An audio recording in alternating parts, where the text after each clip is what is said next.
All right, welcome back to the channel.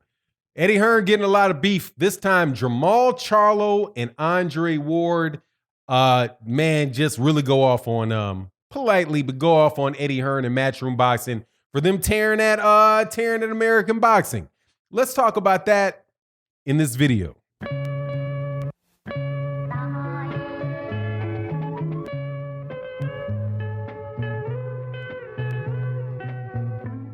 All right, welcome back to the channel. So, we are in the middle of a coronavirus, obviously, and boxing is beginning to make a comeback. There has been several cards that have been held by Top Rank on ESPN. There's also been cards that were put up by Queensberry Promotions, Frank Warren, and Eddie Hearn's Matchroom Boxing. So, in an attempt to bring boxing back, to get fighters in the ring, to give boxing fans what they want to see in the ring, I suppose. And so far, the consumer reaction to these efforts have been dismissive at best. ESPN's ratings stink. They are averaging somewhere around, for their 5, 6, 7 fight cards or whatever they had, they're averaging somewhere around 300,000 people watching the fights. You know, some a little bit more, some people a little bit less. You know, you can look at the peak, you can look at the average, whatever the case is. For a network that is as big as ESPN, with as many potential viewers as ESPN has, they're not, you know, it's very obvious that ESPN's customer base is not tremendously interested in Top Rank's product. And you can see that based on the way that the success that the UFC cards have had. Also, you know, yeah, so it's just obvious that it's not doing that very well. Then Showtime, Showtime hasn't had a card yet, but Matchroom had a card, and Matchroom's cards on ESPN, which were not ESPN, Sky Sports in the UK, which were filmed in Eddie Hearn's backyard, in his garden. Man, beautiful estate. Beautiful estate, sorry boxing. So people weren't tremendously interested in it. And again, somewhere around, I think it peaked somewhere around 300,000 people in the UK watching the fight. Now, this is not on pay-per-view, right? This is not something that's on pay-per-view. This is something that should it should be available to the regular boxing fans. So the idea that they wouldn't do well isn't because, you know, there's not people out there that could watch the fight. It's because what they're offering obviously is not entertaining enough to the people that want to see it.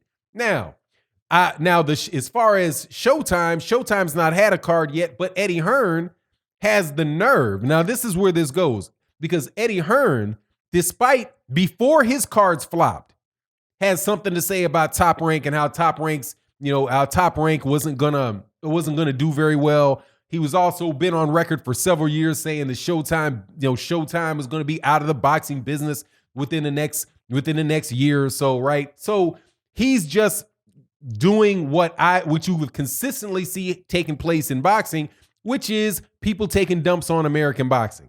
The only difference between Eddie Hearn and, you know, many of these American boxing media people is that Eddie Hearn is free to take shots at Top Rank while they're not.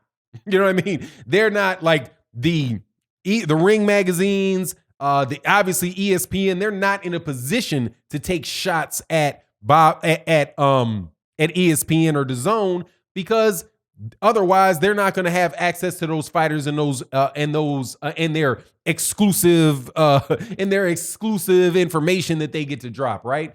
So, but Eddie Hearn is able to just say it, right? Because he's a direct competitor with these guys. Now, once Eddie Hearn put his show up in the UK, and it did 300,000, like, dude, I thought Eddie Hearn, everything that you touched was supposed to turn to gold.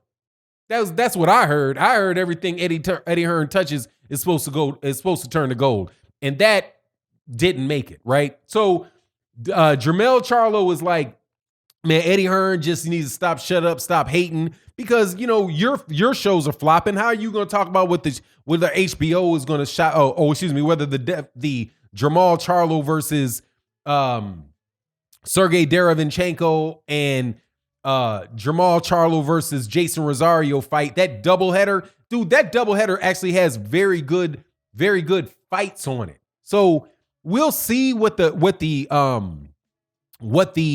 ratings are for it. But seeing is Showtime is a much smaller. Well, actually, this is going to be on pay-per-view, so all you're going to get is the pay-per-view numbers. But what Al Heyman said, well, not Al Heyman, what Eddie Hearn said was, the Gervonta Tank Davis fight versus Leo Santa Cruz. Now that's a good fight. That's pay-per-view worthy. But the Charlo brothers, no, you're gonna have to watch those numbers very carefully. Now, look at the two fights. Aside from Eddie Hearn always crapping on something the PBC's doing, because he's steady with that should be expected. But look at the two fights. Look at the two cards of the fights that we know taking place. Eddie Hearn says that Jermall Charlo versus a doubleheader between Jermall Charlo, Sergey Derevinchenko, Jermall Charlo, and Jason Rosario, right? Two competitive fights. Those are competitive fights. Now, I expect Jermall Charlo to win the fight. I expect Jermall Charlo to win the fight, but those are two evenly matched fights, right? None of the guys. Now, the guys, Derevinchenko is not a multi-weight class winning champion, right? Jason Rosario is not. He's a unified champion, but he's not won, championships in multiple divisions. So they miss.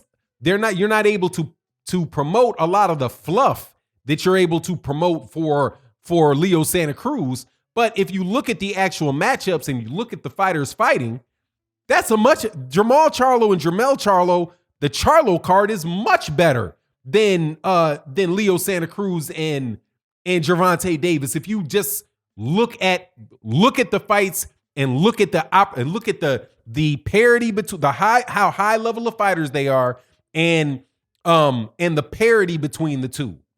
Leo Santa Cruz is more than likely going to get mopped. Like it's a question of how badly Leo Santa Cruz is going to get beat up by Gervonta Davis. I will be shocked if Leo Santa Cruz makes it to the 10th round.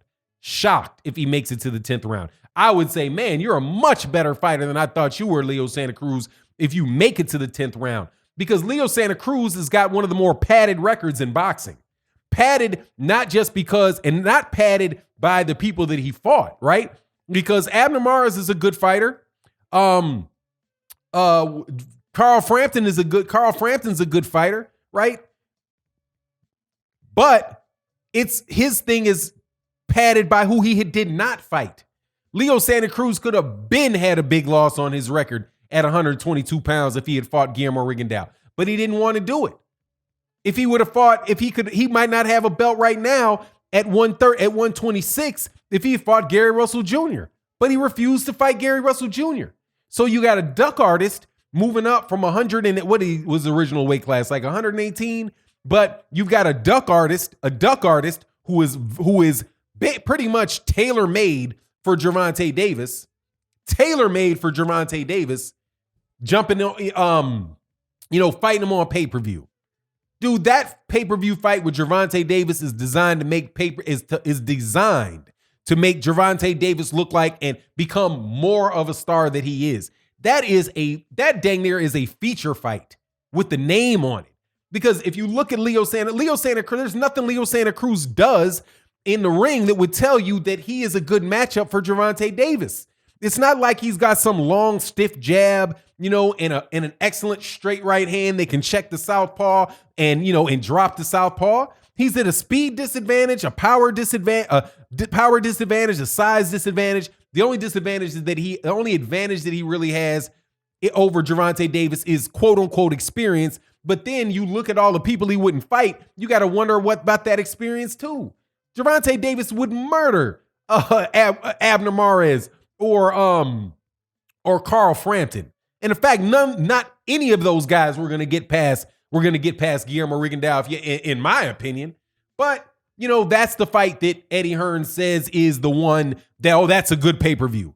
But not the fight where you have three real belts on the line in the same weight class. Not like, and I sound like I'm taking a dump on Gervonta Davis. I don't mean to, but come on, man. That's what that is. That's Leo Santa Cruz getting led to the galleon, right? He's getting led to the executioner's block, right? These other fights are close, competitive fights, but are not going to be promoted as such by boxing media. And Eddie Hearn taking a crap on it, that's pretty much it's to be expected out of Eddie Hearn, right? So anyway, this is just, to me, it seems like just one of the many odd things about boxing that really does hold boxing back. If boxing media, if promoters would talk about the quality of the card versus how many people watch it, right? Then you could have people like, oh man, that's going to be an excellent fighter. Let me watch this excellent fight, right? And if a boxing promoter would say something nice about another boxing promoter's card, even though they're not relate, they don't have anything to do with that particular fight card. I mean, what's the problem with that? It's not like you're really competing against Gervonta Davis that day. You don't have a fight. And plus you just can't compete against them anyway. But just more smoke and mirrors by boxing media. I appreciate what Andre Ward had to say. Check them. You always got something to say about somebody else's cards and how bad that they're going to do. But then you turn around and flop yourself, Eddie. But it is what it is. That's boxing, how we live it right now. You let me know what you think in the comment section. With that, I'm out. Peace.